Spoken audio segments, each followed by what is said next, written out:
Hello everyone, this is our first lecture of marketing in which we discuss what is marketing and marketing process. ठीक है, इसमें हम discuss करेंगे marketing क्या होती है और मार्केटिंग प्रोसेस क्या होता है. ठीक है, so first we see what is marketing. Marketing क्या होता है. Mostly people confuse marketing with the term sales and promotion, specially in country like Pakistan, India, Bangladesh, Sri Lanka etcetera. Mostly people जो है वो कंफ्यूज कर जाते हैं मार्केटिंग को with the term sales and promotion, कि जो मार्केटिंग है वो बेसिकली सेल्स और प्रमोशन का नाम है, but they are just the part of marketing. लेकिन ये जस्ट पार्ट ऑफ मार्केटिंग है, कंप्लीट मार्केटिंग नहीं है. But in country like Pakistan mostly people यही प्रिज्यूम करते हैं, उनकी परसेप्शन यही होती है after the specialization of marketing they will get the job of sale and promotion. Because in country हमारी जैसी कंट्रीज में मैन्युफैक्चरिंग होती ही नहीं है और हमें प्रोडक्ट बने बनाए दूसरी कंट्रीज से आते हैं लाइक चाइना, और यहाँ पे उनको सेल और प्रमोट करना पड़ता है. That is why mostly people confuse कर जाते हैं मार्केटिंग को with sales and promotion, but they are just a part of marketing. Marketing is a complete process which we will discuss below कि marketing होता क्या है, उसको किस तरह से अगर डिफाइन करना हो, उसकी ऑथेंटिक डेफिनेशन क्या होगी. यहाँ पे हमने दो डेफिनेशन मेंशन की है मार्केटिंग की जो मोस्ट ऑथेंटिक और सबसे ज़्यादा इस्तेमाल की जाती हैं.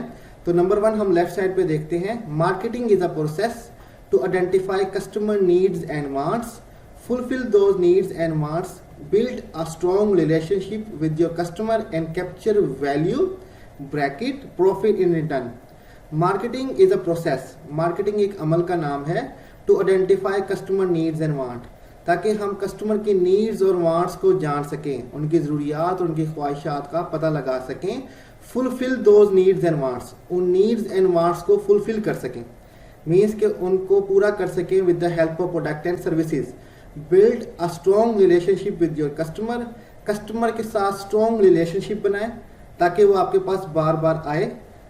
And capture value profit in return, और वापसी पे उनसे क्या लें, आप उनसे प्रॉफिट लें.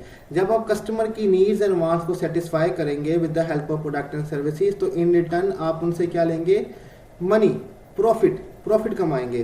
तो ये मार्केटिंग की सिंपल डेफिनेशन और मोस्ट ऑथेंटिक डेफिनेशन है. राइट साइड पे एक और डेफिनेशन लिखी हुई है, इसको भी हम रीड कर लेते हैं. Marketing is a process by which company creates value, product and services for customer and build strong customer relationship in order to capture value bracket profit from customer in return. अब marketing एक अमल का नाम है जिसमें company creates करती है value, means product and services for the customer. Customer के लिए प्रोडक्ट एंड सर्विसेज बनाती हैं ताकि कस्टमर की जो नीड्स हैं और वांट्स हैं वो पूरी हो सके. And build strong customer relationship in order to capture value profit from customer in return, और कस्टमर के साथ स्ट्रॉन्ग रिलेशन बनाती हैं ताकि वो कस्टमर से प्रॉफिट जो है इन रिटर्न वापस ले सकें. तो मार्केटिंग एक ओवरऑल प्रोसेस है जिसमें हम कस्टमर की नीड्स एंड वांट्स को आइडेंटिफाई करते हैं और उन नीड्स एंड वांट्स को पूरा करने के लिए हम प्रोडक्ट एंड सर्विसेज बनाते हैं और उन कस्टमर के साथ स्ट्रॉन्ग रिलेशन बनाते हैं ताकि उनसे हम प्रॉफिट हासिल कर सकें. तो दिस इज मार्केटिंग. नेक्स्ट हम देखते हैं marketing by Philip Kotler. Philip Kotler आपको पता है कि सबसे फेमस बुक उसकी मार्केटिंग प्रिंसिपल ऑफ मार्केटिंग जो अक्सर जगहों पे पढ़ाई जाती है वो फिलिप कॉटलर की होती है. तो according to Philip Kotler marketing is a process of creating, communication, delivering value to the target market for profit. अब फिलिप कॉटलर के हिसाब से मार्केटिंग एक अमल का नाम है, एक प्रोसेस का नाम है जिसमें हम क्रिएट करते हैं कुछ प्रोडक्ट एंड सर्विसेज, ठीक है, कम्युनिकेट करते हैं कस्टमर को about that product and services through promotion और एडवर्टाइजमेंट, डिलीवर करते हैं वो product and services through distribution channel, retail, wholesale etcetera, value to the target market for profit. Value mean हम उनको सेटिस्फाई कर रहे हैं, उनको वैल्यू दे रहे हैं through our product and services to the target market, उस मार्केट को जिसको हमने फोकस किया है, मीन्स जिसके लिए हमने प्रोडक्ट एंड सर्विसेज बनाए हैं फॉर प्रॉफिट के लिए. तो according to Philip Kotler marketing is a process of creating, communicating, delivering value to the target market for profit. तो ये फिलिप कॉटलर की तरफ से मार्केटिंग की डेफिनेशन है. आई थिंक मार्केटिंग की डेफिनेशन आपको क्लियर हो चुकी होगी कि मार्केटिंग होता क्या है. अब हम देखते हैं मार्केटिंग प्रोसेस क्या होता है. ठीक है, द मार्केटिंग प्रोसेस मार्केटिंग एक पूरा प्रोसेस है, प्रोसेस कहते हैं एक्टिविटीज, ठीक है, सीरीज ऑफ एक्टिविटीज। तो मार्केटिंग एक कंप्लीट सीरीज ऑफ एक्टिविटीज है, ठीक है। तो हम उसमें देखते हैं कि सबसे पहले मार्केटिंग की एक्टिविटीज का पहला स्टेप क्या है, वो है understand the market place and customer needs and want. जिस तरह हमने डेफिनेशन में बताया, identify customer needs and want, similar understand the market place and customer needs and want. सबसे पहले अंडरस्टैंड करें अपनी मार्केट को, जहां पे आप अपना बिजनेस स्टार्ट करना चाहते हैं और जिस मार्केट के लिए आप अपना बिजनेस करना चाहते हैं।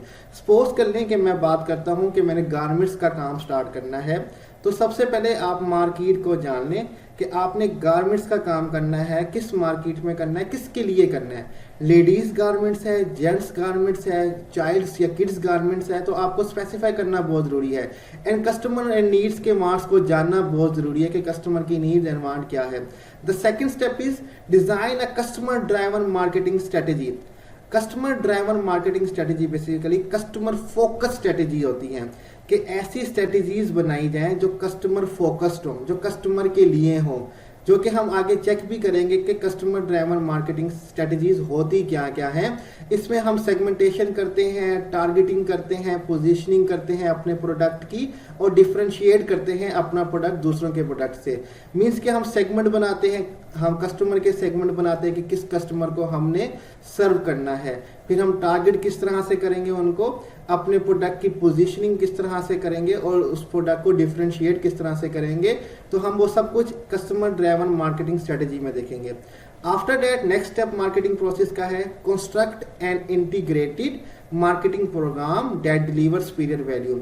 कंस्ट्रक्ट मीन कोई चीज बनाना, इंटीग्रेटेड मीन मिले हुए। मार्केटिंग प्रोग्राम बनाए बहुत सारे जो कि सुपीरियर वैल्यू प्रोवाइड करे कस्टमर को, ठीक है, कि इस तरह के मार्केटिंग प्रोग्राम बनाए जाएं जो कस्टमर को सुपीरियर वैल्यू प्रोवाइड करें। इसमें हम 4Ps 7Ps काफी स्ट्रेटेजीज आगे जो होंगी हम देखेंगे, मार्केटिंग प्रोग्राम्स हम देखेंगे कि कस्टमर को किस तरह से हमने सुपीरियर वैल्यू, बेहतरीन प्रोडक्ट और सर्विसेज पहुंचाना है ताकि उनकी नीड्स एंड वांट्स को पूरा किया जा सके। The next step is build profitable relationship and create customer delight. Customer के साथ प्रॉफिटेबल रिलेशनशिप बनाएं, ठीक है, कि कस्टमर को भी प्रॉफिट हो और आपको भी प्रॉफिट हो। तो कस्टमर के साथ प्रॉफिटेबल रिलेशनशिप बनाएं। कस्टमर के साथ रिलेशनशिप जो किया जाता है इसकी स्टडी को CRM कहा जाता है, कस्टमर रिलेशनशिप मैनेजमेंट, जिसको हम नेक्स्ट लेक्चर्स में देखेंगे कि वो क्या होता है। एंड क्रिएट कस्टमर डिलाइट, और कस्टमर को खुश करें। जब कस्टमर, आपका प्रोडक्ट कस्टमर की एक्सपेक्टेशन पे आ जाता है तो कस्टमर सेटिस्फाई हो जाता है, लेकिन जब आपके प्रोडक्ट की परफॉर्मेंस कस्टमर की सेटिस्फेक्शन से भी ज्यादा होती है तो कस्टमर डिलाइट हो जाता है। तो क्रिएट कस्टमर डिलाइट, तो जो कंपनी कस्टमर डिलाइट क्रिएट करती है वो बहुत प्रॉफिट कमाती है। The last step is capture value from customer to create profit and customer equity, ठीक है। तो आपने अब वापसी पे क्या करना है, कैप्चर करनी है वैल्यू, कस्टमर से प्रॉफिट कमाना है और कस्टमर इक्विटी कमानी है, कस्टमर को अपना बना के रखना है, उससे मुनाफा कमाना है, ठीक है, उससे वैल्यू कमानी है हमने बहुत ज्यादा। तो कैप्चर करें कस्टमर से प्रॉफिट और इक्विटी वैल्यू उनसे हमने लेनी है ताकि हम अपने बिजनेस को और एक्सपेंड कर सकें और बढ़ा सकें। तो ये बेसिकली मार्केटिंग प्रोसेस के 5 स्टेप होते हैं। सबसे पहले जिसमें हम मार्केट को अंडरस्टैंड करते हैं, कस्टमर की नीड्स एंड वांट्स को, देन हम customer driven marketing strategy mean customer focus strategy बनाते हैं, देन हम इंटीग्रेटेड मार्केटिंग प्रोग्राम बनाएंगे जिनको हम डिस्कस करेंगे आने वाले लेक्चर्स में। इसमें 4Ps 7Ps आपके 4Cs आ जाएंगे, डिफरेंट स्ट्रेटजीज आपकी आ जाएंगी, डिफरेंट मार्केटिंग प्रोग्राम्स आपके आएंगे। आफ्टर दैट हम कस्टमर के साथ स्ट्रॉन्ग रिलेशनशिप बनाएंगे और एंड में कैप्चर करेंगे वैल्यू फ्रॉम द कस्टमर, ठीक है। तो यहाँ पे हमारा मार्केटिंग प्रोसेस कंप्लीट हो जाएगा। तो आज का हमारा टॉपिक जस्ट मार्केटिंग को डिफाइन करने में और मार्केटिंग प्रोसेस को एक्सप्लेन करने में था। इस जो ये स्लाइड्स हैं इसका लिंक मैं नीचे वीडियो में दे दूंगा, आप डाउनलोड भी कर सकते हैं इन स्लाइड को। और आज का हमारा लेक्चर यहीं पे ख़त्म होता है। अगर कोई क्वेश्चन पूछना हो तो आप कमेंट में लिख सकते हैं, जो भी आपका क्वेश्चन होगा उसका आंसर दिया जाएगा। अल्लाह हाफिज़। Hello everyone, this is our second lecture of marketing in which we will discuss the understanding customer needs, wants and demand and marketplace. इस लेक्चर में हम देखेंगे कस्टमर की नीड क्या होती है, वांट क्या होती है, डिमांड क्या होती है और मार्केट प्लेस क्या होती है। कस्टमर बेसिकली ग्राहक को कहते हैं। A person who purchase product and services is known as customer. Customer के आगे हम बहुत सारे टाइप्स भी देखेंगे, ठीक है, वो बाद में डिस्कस करेंगे। तो हर कस्टमर की कोई ना कोई नीड होती है, कोई वांट होती है, डिमांड होती है, जिसको वो पूरी करता है थ्रू प्रोडक्ट और सर्विसेज, और वो प्रोडक्ट और सर्विसेज खरीदने कहाँ जाता है, मार्केट के अंदर। तो इस लेक्चर में हम देखेंगे कि नीड क्या होती है, वांट क्या होती है, डिमांड क्या होती है और मार्केट प्लेस क्या होता है, उसके बारे में हम डिस्कस करेंगे, उनको अंडरस्टैंड करेंगे, ठीक है। तो सबसे पहले हम देख लेते हैं difference between need, want and demand. Need, want और डिमांड में फ़र्क क्या होता है, डिफरेंस क्या होता है, ये आपके मार्केटिंग के अंदर स्टडी करवाया जाता है। ये बहुत इंपॉर्टेंट है हमें जानना कि नीड, वांट और डिमांड में क्या डिफरेंस होता है। तो नीड बेसिकली कहते हैं ज़रूरत को, ठीक है, किसी चीज़ की ज़रूरत होना, बेसिक नेसेसिटी, बुनियादी ज़रूरत, ठीक है। इसको हम देखते हैं कि क्या डिफाइन किया हुआ है। Need is a state of felt deprivation and basic requirements. Need is a state of felt deprivation, महरूमी, बेसिक रिक्वायरमेंट। नीड एक स्टेट है महरूमी को फील करने की, ठीक है, और बेसिक रिक्वायरमेंट की, बुनियादी ज़रूरियात की, ठीक है, such as food, shelter, education and cloth, ठीक है, जैसे कि फूड खाना, शेल्टर रिहाइश, एजुकेशन तालीम, क्लॉथ कपड़ा। बेसिक नेसेसिटी जो होती है इंसान की, जब वो फील करता है महरूमी बुनियादी चीज़ों की, इसको हम नीड कहते हैं। वो फूड भी हो सकती है, शेल्टर भी हो सकता है, एजुकेशन भी और क्लॉथ भी, ये हमारी बेसिक नेसेसिटी ऑफ लाइफ है। जैसे कि पीपल्स पार्टी का नारा है रोटी कपड़ा मकान, ठीक है, बेसिक नेसेसिटी, उसको नीड कहा जाता है। नीड्स की फर्दर जो टाइप हैं वो हम आगे जाके देखेंगे Maslow hierarchy of need theory के अंदर, कि नीड किस किस तरह की होती हैं, वो बाद में हम डिस्कस करेंगे आने वाले लेक्चर्स के अंदर।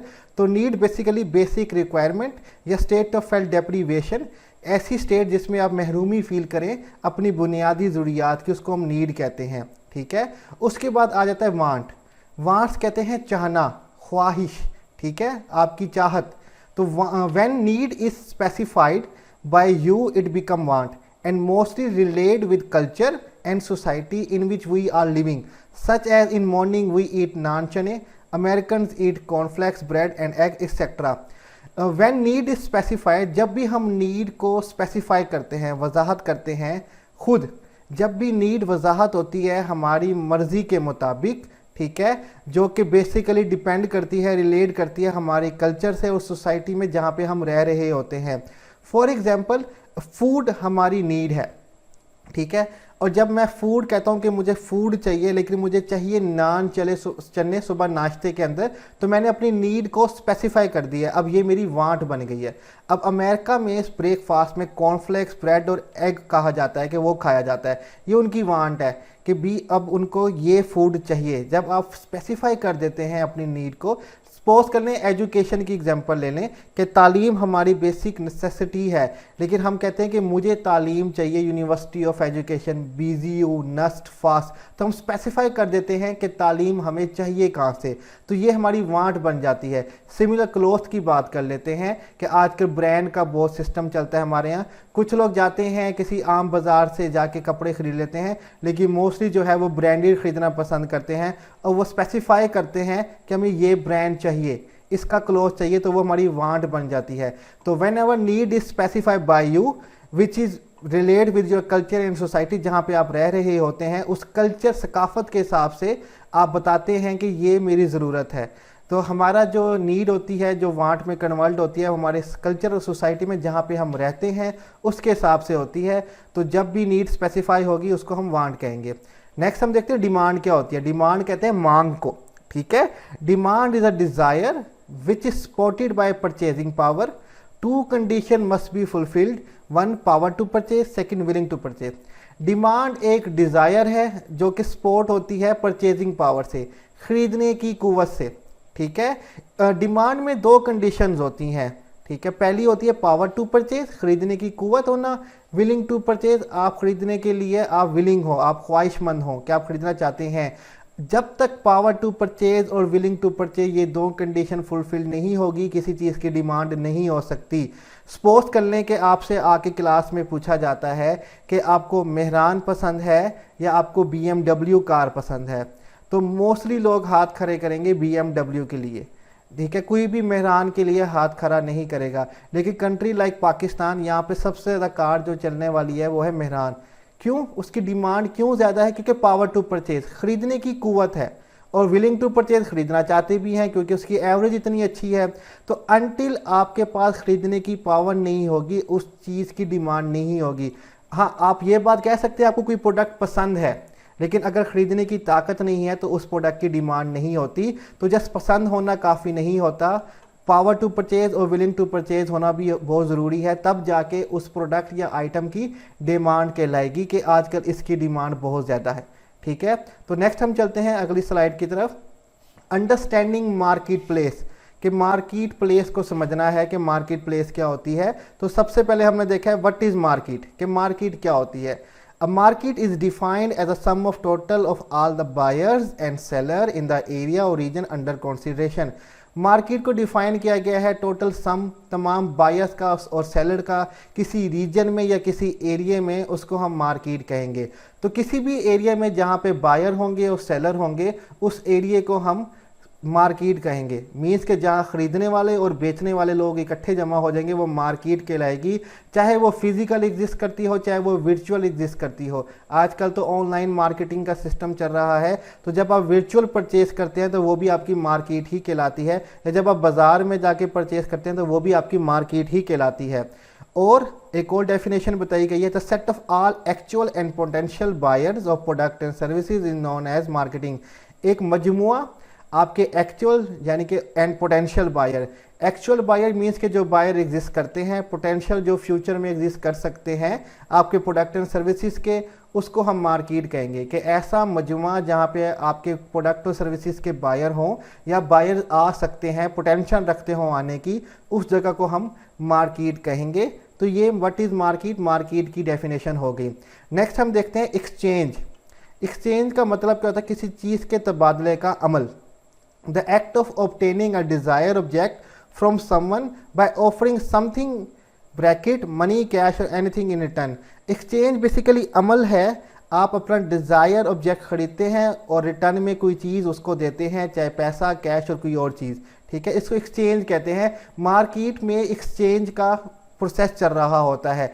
बायर कोई प्रोडक्ट खरीदता है और रिटर्न में कुछ पैसे देता है या कोई और चीज़ देता है, तो उसको वो अपना डिज़ायर आइटम मिल जाता है, और इस तबादले के अमल को हम एक्सचेंज कहते हैं। The act of obtaining desire object from someone by offering something in return is known as exchange. तो यहाँ पे एक्सचेंज की डेफिनेशन बताई गई है, आई होप कि समझ आ गई होगी। नेक्स्ट स्लाइड की तरफ चलते हैं। अंडरस्टैंडिंग मार्केट प्लेस कंटिन्यू हो रहा है। मार्केट ऑफरिंग, कि मार्केट ऑफर क्या करती है, अब हम इसको स्टडी करते हैं। Market offering are some combination of product, services, information और experience offer to market to satisfy customer needs and want. Market offering एक कम्बिनेशन है प्रोडक्ट का, सर्विस का, इंफॉर्मेशन का और एक्सपीरियंस का, जो मार्केट में ऑफर किया जाता है ताकि कस्टमर की नीड्स एंड वांट्स को सेटिस्फाई किया जा सके। मीन्स के मजमुआ प्रोडक्ट, सर्विस, इंफॉर्मेशन और एक्सपीरियंस जो कि मार्केट में दिया जाता है कस्टमर की नीड्स और वांट को सेटिस्फाई करने के लिए, इत्मीनान देने के लिए, उसको मार्केट ऑफरिंग कहा जाता है। अब प्रोडक्ट क्या होता है? प्रोडक्ट कुछ भी हो सकता है। ऑटोमोबाइल, आपके ऑटोमोबाइल हो सकते हैं, कार्स वगैरह, फ़ोन हो सकते हैं, बुक हो सकती है, लैपटॉप और any physical item. Product basically किसी भी फिजिकल आइटम को कहा जाता है प्रोडक्ट। इसकी डिटेल में हम आगे जाके स्टडी करेंगे कि प्रोडक्ट होता क्या है। तो प्रोडक्ट कोई भी फिजिकल आइटम हो सकती है जो मार्केट में ऑफर की जा रही होती है। दूसरा, सर्विस ऑफर किया जाता है मार्केट के अंदर, like banking, airline, delivery and any other beneficial activities. Services offer की जाती हैं मार्केट के अंदर, लाइक बैंकिंग होती है, एयरलाइंस है, डिलीवरी पहुंचाई जाती है, चीज़ें घर तक पहुंचाई जाती है, और कोई भी beneficial activities like plumber, electrician, इसमें कोई फिजिकल आइटम नहीं होता, आपको सर्विस दी जाती है। ठीक है, उसके बाद एक्सपीरियंस, ठीक है, कि आपको एक्सपीरियंस देना, ठीक है, जो आपने एक्सपीरियंस तजुर्बा हासिल किया है, तजुर्बा इमोशनल, सैड और good environment to give certain experience. आपको कुछ माहौल प्रोवाइड किया जाता है जिससे आप कुछ एक्सपीरियंस हासिल करते हैं। लाइक आप मूवी देखते हैं, एक्शन मूवी है तो आप एक्साइटमेंट फील करते हैं, इमोशनल मूवी है तो आप इमोशनल एक्सपीरियंस करेंगे, सैड मूवी है तो सैड एक्सपीरियंस। रेस्टोरेंट में जाते हैं, वहाँ भी कोई ना कोई एक्सपीरियंस करते हैं, तजुर्बा करते हैं, तो आपको एक्सपीरियंस भी बेचा जाता है, good experience, emotional experience, sad experience. तो इसको भी ऑफर किया जाता है मार्केट के अंदर। उसके बाद प्लेस, जगह भी आपको ऑफर की जाती है मार्केट के अंदर, like parks, hotel, land, location like marine around etcetera कि जगहों की भी मार्केटिंग की जाती है। आप पार्क्स में जाते हैं, टिकट खरीदते हैं, होटल में जाके रहते हैं, लैंड प्रॉपर्टी ज़मीनों की खरीदो फरोख्त, लोकेशन मरीन अराउंड में आप जाते हैं, पैसा खर्च करते हैं, तो आपको जगह भी, प्लेसेस भी आपको मार्केट में ऑफर की जाती हैं। Information, next thing is offer in the market is information, idea, information consultant through internet और मैगजीन एक्सेट्रा। आपको इंफॉर्मेशन बेची जाती है, आइडियाज़ बेचे जाते हैं, कंसल्टेंट फर्म्स होती हैं जो मशवरे देती हैं। आपको इंफॉर्मेशन ऑनलाइन मैगजीन में भी मिल जाती है, इंटरनेट में भी मिल जाती है। आप विकीपीडिया पे क्लिक करते हैं, आपको बहुत सारी इंफॉर्मेशन मिल जाती है और क्लिक करने पे विकीपीडिया वालों को पैसे मिल रहे होते हैं, तो इसकी भी मार्केट की जाती है। ऑर्गेनाइजेशन की भी मार्केटिंग की जाती है, लाइक शेयर्स बेचे जाते हैं, स्टॉक एक्सचेंज होती है जहाँ पे आप शेयर्स खरीदते हैं, बेचते हैं ऑर्गेनाइजेशन के, तो ऑर्गेनाइजेशन की भी मार्केटिंग की जाती है। तो मार्केटिंग ऑफरिंग में हम देखते हैं कि हमारे पास प्रोडक्ट भी ऑफर किया जाता है, सर्विस भी ऑफर किया जाता है, एक्सपीरियंस भी, प्लेस भी, इंफॉर्मेशन भी और ऑर्गेनाइजेशन भी। तो ये तमाम चीज़ें मार्केट ऑफरिंग कहलाती हैं। ठीक है, नेक्स्ट स्लाइड की तरफ आते हैं। अंडरस्टैंडिंग मार्केट प्लेस कंटिन्यू है। एक कॉन्सेप्ट है मार्केटिंग मियोपिया। मियोपिया का मतलब होता है तंग नजरी। ठीक है, a short sighted and inward looking approach to marketing that focuses on the need of company instead of defining the company and its product in terms of customer needs and want। Market myopia एक basically approach है जो तंग नजरी वाली और अपने inward यानी कि अपने फ़ायदे के लिए अप्रोच है, जो मार्केटिंग की एक अप्रोच है जो कि कंपनी फोकस करती है अपनी नीड्स एंड वांट्स के हिसाब से। ठीक है, और कस्टमर की नीड्स एंड वांट्स को बिल्कुल भी तसव्वुर नहीं करती। ये मार्केटिंग का एक गलत कॉन्सेप्ट है जो अक्सर कंपनियां करती हैं जब मोनोपोली होती है, मीन्स के एक अकेली कंपनी है और फिर अपनी मर्जी करती है। लाइक हमारे यहाँ गवर्नमेंट कंपनीज होती हैं लाइक वापडा के, इलेक्ट्रिक वगैरह। ठीक है, या कोई एक शॉपकीपर, लाइक अगर सपोज करें आप चांद रात को निकले हुए हैं कहीं घूमने के लिए और आपकी बाइक पंचर हो जाती है, तो फिर आपको पता है कि अगर एक पंचर वाला आपको मिल जाए तो फिर वो किस तरह से आपको ट्रीट करेगा, कितने पैसे आपसे मांगेगा। तो समटाइम ऐसी कंपनीज होती हैं जो अपनी कंपनी की प्रॉफिट के लिए सोचती हैं, ना कि कस्टमर और नीड्स एंड वांट्स के हिसाब से सोचती हैं। वो जो प्रोडक्ट बनाती हैं वो कस्टमर की नीड के हिसाब से नहीं, अपने फ़ायदे के हिसाब से बनाती हैं। तो इसको मार्केटिंग मियोपिया कहा जाता है कि जिसमें कंपनी अपने बारे में सोचे, ना कि कस्टमर के बारे में सोचे। तो आज की जो वीडियो है हम यहीं पे एंड करेंगे। इस वीडियो की जो स्लाइड्स हैं वो नीचे डिस्क्रिप्शन में लिंक में दी गई हैं। कोई भी क्वेश्चन हो आप कमेंट में पूछ सकते हैं। तो आज का लेक्चर हम यहीं पे ख़त्म करते हैं। Hello everyone, this is our third video on marketing and today our topic is customer driven marketing strategy. तो हम देखते हैं कि कस्टमर ड्राइवन मार्केटिंग स्ट्रेटजी क्या होती है। The customer driven marketing strategy is customer focus strategy. Customer driven marketing strategy में customer focus होता है। ये स्ट्रेटजी कस्टमर को फोकस करने के लिए बनाई जाती है। After fully understand the consumer and the marketplace, marketing management can design customer driven marketing strategy। After fully understand the consumer को पूरा अंडरस्टैंड करने के बाद और मार्केट प्लेस को कि मार्केट क्या होती है कंप्लीट अंडरस्टैंड करने के बाद marketing management can design customer driven marketing strategy. ये कस्टमर फोकस स्ट्रेटजी है, इसलिए कंज्यूमर को जानना बहुत ज़रूरी है और मार्केट प्लेस को जानना बहुत ज़रूरी है। After that he marketing management जो है आपकी वो कस्टमर ड्राइवन मार्केटिंग स्ट्रेटजी को डिज़ाइन कर पाएगी।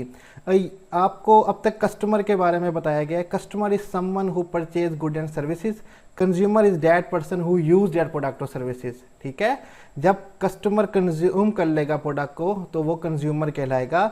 समटाइम कस्टमर कंज्यूमर नहीं होता कि आप कोई प्रोडक्ट ख़रीद के आए हैं अपनी मदर के लिए, तो आपकी मदर वो यूज़ करेगी, तो your mother will be a consumer but you will be a customer. ठीक है, तो कंज्यूमर और कस्टमर में फ़र्क थोड़ा सा पता होना चाहिए।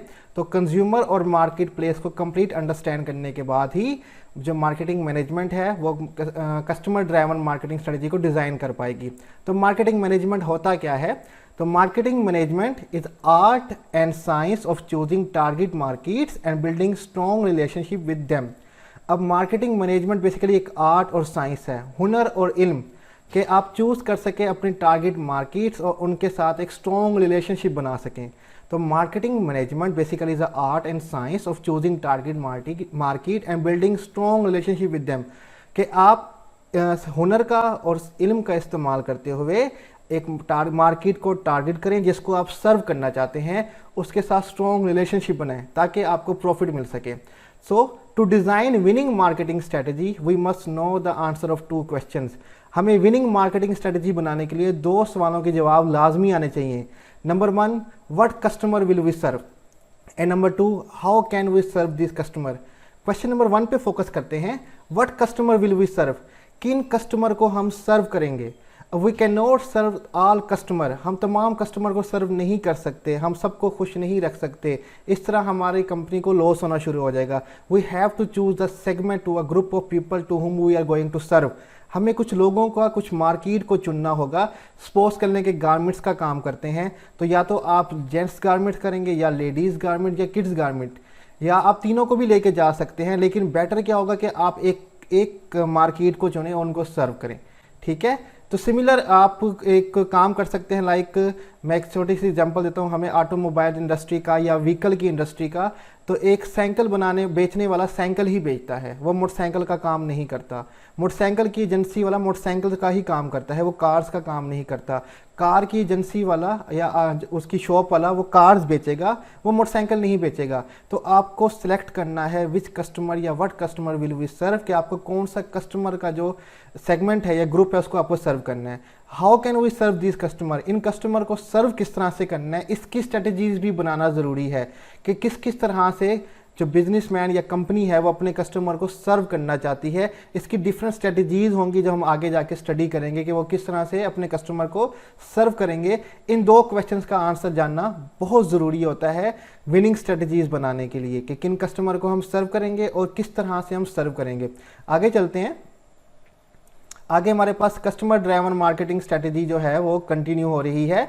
सिलेक्टिंग कस्टमर टू सर्व, कि आपने कस्टमर को सिलेक्ट करना है जिनको आपने सर्व करना है। देखते हैं कि क्या लिखा हुआ है। We can not serve all customer, by trying this we may not serve customer well, so we select few groups and segment. जैसे कि मैंने पहले कहा कि हम तमाम कस्टमर्स को सर्व नहीं कर सकते, by trying this we may not serve customer well. जब अगर हम ये करने का सोचेंगे तो हम कस्टमर को अच्छी तरीके से सर्व नहीं कर पाएंगे। So we select few groups और सेगमेंट, हम कुछ ग्रुप और सेगमेंट चुनते हैं। ठीक है, सेगमेंट ग्रुप ऑफ पीपल या ग्रुप एक ही बात है कि हम उनको सर्व करेंगे, कि हम सबको सर्व नहीं करेंगे, उनको सर्व करेंगे। अक्सर रेस्टोरेंट जो होते हैं वो एक क्लास के लिए होते हैं, कि ये मिडिल क्लास के लिए हैं या ये रिच पीपल के लिए हैं या गरीब पीपल के लिए हैं। तो एक सेगमेंट होता है जो उस रेस्टोरेंट में जाता है। सिमिलर जब आप कोई भी बिजनेस स्टार्ट करते हैं तो किसी ग्रुप के लिए करते हैं कि ये इनके लिए है, ये इनके लिए नहीं है। ठीक है, लाइक हमारे यहाँ मिडिल क्लास जो लोग हैं वो जाना पसंद करते हैं अलमाइदा में, फोक एंड नाइफ में। ठीक है, जो रिच हैं वो 40th स्ट्रीट में जाना पसंद करते हैं, पिज़्ज़ा हट में जाना पसंद करते हैं। तो आपके बिजनेस ने सेलेक्ट करना है सेगमेंट या ग्रुप ऑफ पीपल के जिनको हमने सर्व करना है। सबको हम सर्व नहीं कर सकते। आफ्टर दैट यहाँ पे एक टर्म लिखी हुई है मार्केट सेगमेंटेशन। इसके मार्केट सेगमेंटेशन को क्या कहते हैं हम पहले देख लेते हैं। Market segmentation refer to dividing the market into small groups and segment of customer based of different needs, characteristics and behaviour. अब मार्केट सेगमेंटेशन रेफर करता है dividing the market into small groups and segment of customer, के एक process है कि हम market को, जो कस्टमर की मार्केट है उसको डिवाइड कर देते हैं स्मॉल ग्रुप्स और सेगमेंट में कस्टमर के, कि हमने मार्केट को छोटे छोटे ग्रुप्स और सेगमेंट में डिवाइड कर दिया कस्टमर के, based on their different needs, उन करेक्टरिस्टिक्स, खसूसियात एंड बिहेवियर, उनके बिहेवियर पे और नीड की बेस पे, कि उनकी नीड के बेस पे हमने डिवाइड कर दिया है कि ये इनकी नीड है, इन तरह इनको सर्व करना है। करेक्टरिस्टिक्स, उनकी खसूसियात क्या क्या हैं, उनका बिहेवियर के वो किस किस तरह से बिहेव करते हैं। तो इस तरह मार्केट को डिवाइड कर दिया जाता है डिफरेंट ग्रुप ऑफ पीपल में, और हम उसमें से एक चुनते हैं जिसको हमने सर्व करना है। ठीक है, तो इसके बारे में डिटेल स्टडी आपके आगे जाके होगी कि सेगमेंटेशन की टाइप्स क्या होती हैं, किस तरह से चुनते हैं, कौन सा सेगमेंट चुनना चाहिए हमें, तो इसके बारे में आगे फर्दर स्टडी की जाएगी। अगली टर्म हम देखते हैं, लिखा हुआ है target market. Target market refer to which segment company decided to go after means to which group of customer they are going to serve. अब टारगेट मार्केट रेफर करता है which segment company decided to go after, कि किस segment के पीछे company जाएगी। जिस segment को या ग्रुप ऑफ कस्टमर को हम सर्व करेंगे उसको हम कहते हैं टारगेट मार्केट, कि हमने कहा है कि हमने इनको सर्व करना है, ये इनके लिए मैंने बिजनेस अपना स्टार्ट किया हुआ है, इन कस्टमर को मैंने खुश करना है। ठीक है, means to which group of customer they are going to serve, किस ग्रुप ऑफ कस्टमर को ये सर्व करेंगे, इसको हम कहते हैं टारगेट मार्केट। कि जब भी हम कोई बिजनेस स्टार्ट करते हैं तो पहले हम डिसाइड करते हैं कि किस ग्रुप ऑफ सेगमेंट के लिए हम अपना बिजनेस स्टार्ट किया है और फिर हम उसको टारगेट करते हैं उस ग्रुप को कि इसके लिए मैंने काम करना है और प्रॉफिट कमाना है इनके थ्रू। तो ये मार्केट सेगमेंटेशन और टारगेट मार्केट एक टर्म है। आपका एक पूरा चैप्टर आएगा कस्टमर ड्राइवन मार्केटिंग स्ट्रेटजी के ऊपर, जिसमें इसको डिटेल से स्टडी किया जाएगा। आगे हम चलते हैं कि आगे क्या है हमारे पास। Selecting customer to serve continue है topic. Demarketing, companies may practice demarketing to reduce number of customer or to shift their demand temporarily or permanently. For example, in summer, demand of electricity increase and many power companies have trouble meeting the demand during peak usage period. Company sometime कुछ practice करती है, कुछ अमल करती है D marketing की, means के reduce करती है अपने कस्टमर या शिफ्ट करती है उनकी डिमांड टेम्परेली या परमानेंटली, कि उनकी डिमांड कम करने की कोशिश करती है। ये तब होता है जबकि हमारे पास इतनी गुंजाइश नहीं होती, इतनी प्रोडक्ट और सर्विसेज नहीं होते जो हम कस्टमर को दे सकें। फॉर एग्जांपल समर में इलेक्ट्रिसिटी की कंजम्पशन बहुत ज़्यादा हो जाती है, तो लाइक कंपनी वापडा जो के इलेक्ट्रिक कराची में है, तो ये उनकी डिमांड पूरी नहीं कर पाते। डैट इज़ वाई हमारे यहाँ कोई मीटर की दरख्वास्त देता है तो बड़े अरसे बाद ये पूरी होती है, या हमारे यहाँ लोड शेडिंग बहुत हो रही होती है क्योंकि हमारी डिमांड ही पूरी नहीं हो पा रही होती। सिमिलर अगर आप सुई गैस की एग्जांपल लें तो उसका तो एक मीटर लगवाने के लिए 1 साल का आपको वेट करना पड़ता है, और 10 बजे के बाद तो आपके पास गैस आती ही नहीं क्योंकि डिमांड बहुत ज़्यादा है और वो हम पूरी नहीं कर पा रहे। सिमिलर विंटर के अंदर जो फास्ट फूड रेस्टोरेंट हैं वो कंप्लीट फिल होते हैं रात को, तो वो चाहते हैं कि कस्टमर कम आए, तो सम टाइम कंपनीज को प्रैक्टिस करनी पड़ती है डी मार्केटिंग। तो कुछ स्ट्रेटजीज होती हैं कि किस तरह से हमने कस्टमर को दूर करना है अपने आप से, तो उसके बारे में हम आगे डिस्कस करेंगे। लेकिन जो प्रोसेस है कस्टमर को रिड्यूस करने का, उनकी डिमांड को शिफ्ट करने का टेम्परेली या परमानेंटली, तो उसको हम कहते हैं डी मार्केटिंग। ठीक है, तो आगे हम चलते हैं आगे की तरफ। आगे क्या है हमारे पास customer driven marketing strategy continue है। Choosing a value proposition, proposition का मतलब तजवीज़ करना। ठीक है, वैल्यू प्रोपोजिशन क्या है हम ये देख लेते हैं। Value proposition is a set of benefits और value company promises to deliver to customer to satisfy their need. Value proposition basically वो सेट ऑफ बेनिफिट्स हैं या वो वैल्यूज़ हैं जो कंपनी प्रॉमिस करती है कस्टमर को डिलीवर करने के लिए, ताकि वो उनकी नीड्स को सेटिस्फाई कर सके, उनकी नीड्स को इत्मीनान बख्श सके। तो कंपनी वादा करती है, जैसे बहुत सी कंपनियां जैसे वादा करती हैं कि हमारा ये मशीन सबसे तेज़ है, हमारा खाना सबसे अच्छा है, तो डिफरेंट के तरह के वादे होते हैं उनके। ठीक है, आप हमारा प्रोडक्ट खरीदें, तो वो जो वैल्यूज़ जो वो प्रोमिस करते हैं बेनिफिट हमें कि हमारा प्रोडक्ट आपको देगा, उसको वैल्यू प्रोपोजिशन कहा जाता है। आगे हम देखते हैं this is how company differentiate and position itself in the market. In benefit की बेस पे ही, इन वैल्यूज़ की बेस पे ही कंपनीज अपने आप को डिफरेंशिएट करते हैं दूसरी कंपनियों से और अपनी एक पोजीशन बनाते हैं मार्केट के अंदर। लाइक टीसीएस की मिसाल ले लें, उन्होंने बड़ी ज़बरदस्त पोजीशन बनाई हुई है अपनी मार्केट के अंदर कि सबसे फास्ट जो आपकी मेल पहुंचाती है या आपका सामान या कोई आपकी डॉक्यूमेंट एक जगह से दूसरी जगह पहुंचाने में टीसीएस सबसे आगे है। और आप यकीन करेंगे अक्सर लोग टीसीएस करवा दो कहते हैं, ठीक है, कि यार ये मेरे डॉक्यूमेंट टीसीएस करवा देना, चाहे वो लेपर्ड कंपनी से ही क्यों ना करवा रहे हो। ठीक है, कि उन्होंने अपनी पोजीशनिंग इतनी ज़बरदस्त बना ली है कि कस्टमर के माइंड में उन्होंने पोजीशनिंग कर ली है कि टीसीएस सबसे फास्ट सर्विस है जो कि मेल की करती है, चीज़ें पहुंचाती हैं यहाँ से वहाँ पे। ठीक है, तो यहाँ पे हमारी एग्जांपल दी गई है। For example BMW promises the ultimate driving machine. BMW promise करती है the ultimate driving machine, means के सबसे जो आपके पास नई और सबसे ज़बरदस्त मशीन होगी वो हम आपको देंगे। जो प्रेजेंट में मशीन होगी सबसे ताकतवर, BMW प्रॉमिस करती है कि वो हम आपको देंगे। सिमिलर रैंड रोवर प्रॉमिस करती है let you go beyond to get taste of adventure. ठीक है, ये ऐसी ऑटोमोबाइल है जो आपको कहती है गो बियॉन्ड, दूर जाए, एडवेंचर को टेस्ट करें। प्रॉमिस करती है जी हम आपके पहाड़ी इलाकों में, रेगिस्तानी इलाकों में हमारी जो कार है वो सबसे बेस्ट चलती है। सिमिलर नोकिया की पहले एग्जाम्पल थी कनेक्टिंग पीपल, कि आप जहाँ भी हों कहीं भी हों हम आपको लोगों से कनेक्ट कर सकते हैं। ठीक है, सिमिलर वालमार्ट एक रिटेल स्टोर है जो कहती है सेव मनी लिव बेटर, पैसे बचाएं और अच्छी ज़िंदगी गुजारें। हम प्रॉमिस करते हैं कि हम आपको सबसे सस्ता सामान बेचेंगे। ठीक है, तो ये हम उनको वैल्यू दे रहे हैं अपने कस्टमर को, और इसी तरह से कंपनी प्रॉमिस करती है बेनिफिट्स की और अपनी जगह बनाती है। तो आज का लेक्चर हम यहीं पे ख़त्म करते हैं। अगर कोई सवाल हो तो आप कमेंट में पूछ सकते हैं। नेक्स्ट लेक्चर इंशाल्लाह 1-2 दिनों में अपलोड हो जाएगा। तो आज के लिए अल्लाह हाफिज़। Hello everyone, this is our 4th lecture of marketing and today our topic is marketing management orientation. तो हम देखते हैं मार्केट मैनेजमेंट ओरिएंटेशन क्या होता है। ओरिएंटेशन का बेसिकली मतलब होता है वाकफियत करवाना, इंट्रोड्यूस समवन विद समथिंग। तो हम मार्केटिंग मैनेजमेंट ओरिएंटेशन के बारे में देखेंगे। Marketing management want to design strategy that will build profitable relation with the target customers. Marketing management जो है वो अब चाहती है कि डिज़ाइन करे स्ट्रेटजी जो टारगेट कस्टमर के साथ प्रॉफिटेबल रिलेशनशिप बनाए। ठीक है, there are 5 alternative concept under which organisations design and carry out their marketing strategies. Name of these concept are given below. अब 5 अल्टरनेटिव कॉन्सेप्ट हैं, तसव्वुरात हैं, जिनके अंडर ऑर्गेनाइजेशन जो है अपनी स्ट्रेटजीज़ को डिज़ाइन करती हैं और कैरी आउट करती हैं। अब उन स्ट्रेटजी कॉन्सेप्ट्स के नाम कौन कौन से हैं वो नीचे दिए गए हैं। नंबर 1 पे production concept, number 2 product concept, number 3 selling concept, number 4 marketing concept and number 5 societal marketing concept. In 5 concept के अंडर ऑर्गेनाइजेशन जो हैं वो अपनी मार्केटिंग स्ट्रेटजीज़ जो हैं वो कैरी आउट करती हैं और डिज़ाइन करती हैं। तो हम इन 5 कॉन्सेप्ट को एक एक करके देखते हैं कि वो क्या होता है। तो सबसे पहले हम देखते हैं प्रोडक्शन कॉन्सेप्ट के बारे में। ठीक है, प्रोडक्शन कॉन्सेप्ट, प्रोडक्शन मीन पैदावार करना। ठीक है, तो अब इसको हम देखते हैं कि डिफाइन करते हैं किस तरह से हम करेंगे इसको। The idea that consumer will favour products that are available and highly affordable and organization focus on improving production and distribution efficiency. Idea that consumer will favor product that are available and highly affordable.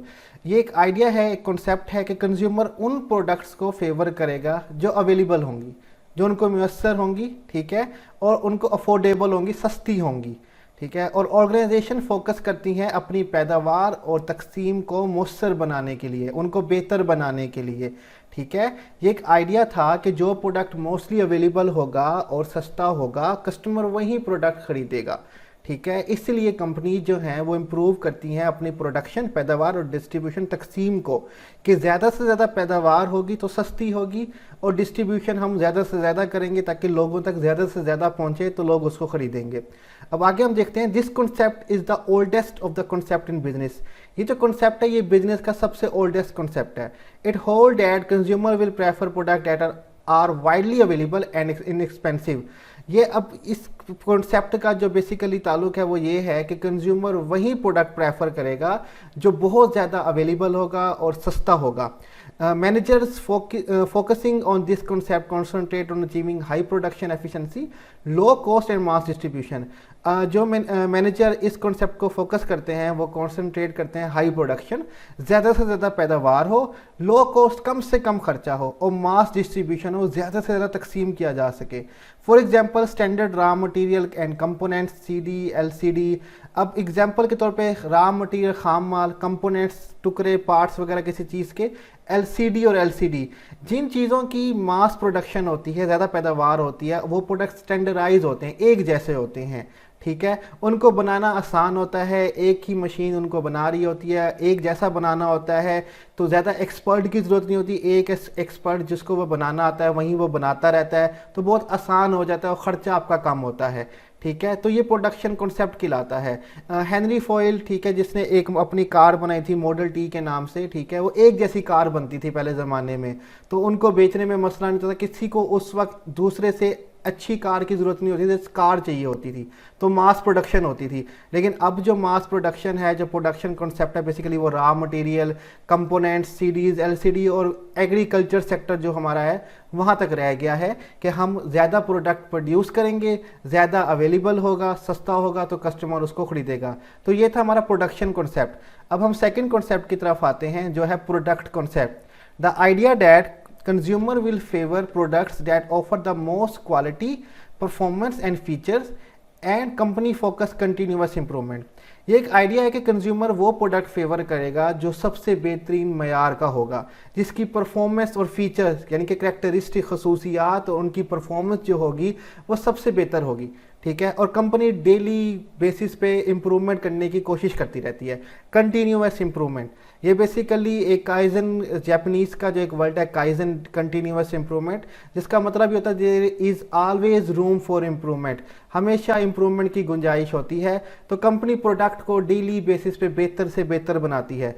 For example mobile phone Apple and Samsung, जैसे कि Apple और Samsung आए वक्त नए model आते हैं, वो अपने प्रोडक्ट को बेहतर से बेहतर करते हैं।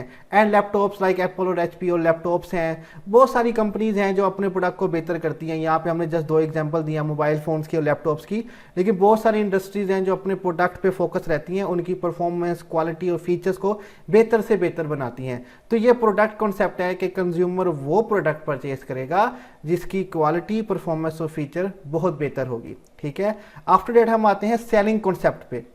The idea that consumer will not buy enough of the firm products unless it undertake large scale selling and promotion efforts। अब ये आइडिया है कि कंज्यूमर तब तक कंपनी के प्रोडक्ट नहीं खरीदेगा जब तक लार्ज स्केल सेलिंग और प्रमोशन एक्टिविटीज़ नहीं होंगी। ठीक है, जब तक हम ज़्यादा से ज़्यादा अपने प्रोडक्ट को प्रमोट फ्रोग नहीं करेंगे, ज़्यादा से ज़्यादा सेलिंग एक्टिविटीज़ नहीं करेंगे, तब तक हमारा प्रोडक्ट नहीं बिकेगा। ये प्रोडक्ट ऐसे होते हैं जिनको कंज्यूमर खरीदने के बारे में सोचता ही नहीं है, लाइक अनसाउड प्रोडक्ट, मीन्स कि उनके बारे में कभी सोचा ही नहीं है। फॉर एग्जाम्पल इंश्योरेंस पॉलिसी, ठीक है, बीमा पॉलिसीज़ के बारे में, फ्यूनरल प्लॉट्स, अपनी आराम का डेथ के बाद अपने लिए कोई जगह खरीदने के बारे में ये लोग नहीं सोचते और कभी खरीदते नहीं हैं। तो इसके लिए बड़ी आपको प्रमोशन करनी पड़ती है। जैसे आप लोगों की जॉब्स लगेंगी, बैंक में अकाउंट खुलेगा, आपको इंश्योरेंस वालों के फ़ोन आना स्टार्ट हो जाते हैं, वो बेचारे बहुत सारी आपको स्कीम्स बता रहे होते हैं, प्रमोट कर रहे होते हैं अपने प्रोडक्ट को ताकि आप उनसे ख़रीदें। तो ये वो आइडिया है कि कंज्यूमर तब तक आपके प्रोडक्ट नहीं खरीदेगा जब तक आप सेलिंग प्रमोशन नहीं करते। समटाइम प्रोडक्ट्स ओल्ड हो जाते हैं तो उनको सेलिंग प्रमोशन लग जाती हैं, like buy 1 get 1 free, 70% off. ठीक है, तो इस तरह से भी ये इसको कंटिन्यू किया जाता है। तो ये सेलिंग कॉन्सेप्ट है पूरा बेसिकली। तो नेक्स्ट कॉन्सेप्ट हम देखते हैं, हमारे पास है marketing concept. The marketing philosophy that achieving organization goals depend on knowing needs and wants of target market and satisfying them better than competitor। ये मार्केटिंग फिलॉसफी है कि अगर ऑर्गेनाइजेशन ने अपने जो गोल्स हैं अचीव करने हैं वो डिपेंड करता है on knowing target market needs and wants. जिस कस्टमर को वो टारगेट कर रहा है उसकी नीड्स एंड वांट्स को जाने और उनको उन नीड्स एंड वांट्स को सेटिस्फाई करे बेटर देन द कंपेटिटर, अपने मुकाबलेबाज जो कंपनी है उससे बेहतर सेटिस्फाई करे। यहाँ पे एग्जांपल दी गई है डेल की। डेल बेसिकली कंप्यूटर्स में वो कंपनी है जिसने कस्टमाइजेशन स्टार्ट की थी, मीन्स के कस्टमर की मर्जी से प्रोडक्ट देना शुरू किया था कि आप कंप्यूटर के अंदर जो पार्ट लगवाना चाहते हैं हम आपको लगा के देंगे। अदरवाइज पहले बने बनाए स्टैंडर्डाइज कंप्यूटर्स आते थे और उसी तरह वो बिक जाते थे, IBM ये किया करती थी। लेकिन डेल ने आने के बाद कस्टमाइजेशन स्टार्ट की कि कस्टमर को जिस तरह का PC चाहिए होगा हम उस तरह से उनको बना के देंगे, जो हार्ड डिस्क लगवानी है, जो 3D कार्ड, जो रैम चाहिए, ये काम डेल ने सबसे पहले स्टार्ट किया था। वरना उससे पहले स्टैंडर्डाइज कंप्यूटर्स आया करते थे, तो उन्होंने कस्टमर की नीड को जाना और उसको उन्होंने पूरा किया। ठीक है, इस तरह से बहुत सी कंपनियां जिन्होंने कस्टमर की नीड्स एंड वांट्स को जाना है तो उन्होंने उसको पूरा किया। ठीक है, जैसे कि जोम को देख सकते हैं, सस्ते कार रेट्स, सस्ते इंटरनेट पैकेजेस, लेकिन कुछ लोग उनसे सेटिस्फाई नहीं भी होते। तो कुछ लोगों की नीड पूरी होती है, कुछ लोगों की नीड उनसे पूरी नहीं हो रही होती। डिपेंड करता है कि जो कंपनी है वो किन की नीड पूरी कर पा रही है, किन की नहीं कर पा रही। हमारे पास लास्ट जो कॉन्सेप्ट है मार्केटिंग मैनेजमेंट ओरिएंटेशन का, वो है सोसाइटल मार्केटिंग कॉन्सेप्ट। ठीक है, हमारे माशरे के हिसाब से कोई कॉन्सेप्ट है पर इसको हम स्टडी करते हैं। The idea that a company marketing decision should consider company consumer wants, the company requirements, consumer long run interest and society long run interest. कि आइडिया है कि कंपनी की डिसीजन है वो कंज्यूमर की वांट्स को कंसीडर करेगी और कंपनी की रिक्वायरमेंट को भी कंसीडर करेगी। कि कंज्यूमर की वांट तो हम देख रहे हैं कि कंपनी की ज़रूरियात क्या उसको भी देखना है, कंज्यूमर के लॉन्ग रन इंटरेस्ट के बारे में सोचना है और सोसाइटी के भी लॉन्ग रन इंटरेस्ट के बारे में सोचना है। ये नहीं कि कंज्यूमर की नीड थोड़ी देर के लिए पूरी हो जाए, बाद में वो बेचारा परेशान होता रहे, और सोसाइटी के लिए भी कुछ भलाई करनी चाहिए। ऐसी भी कंपनीज होती हैं जो कि अपने प्रोडक्ट को प्रमोट करने के लिए सोसाइटी के लिए कुछ बेहतरी कर रही होती हैं। यहाँ पे एग्जांपल है एडिडास की। Adidas is one of the top leading sportswear company in the world.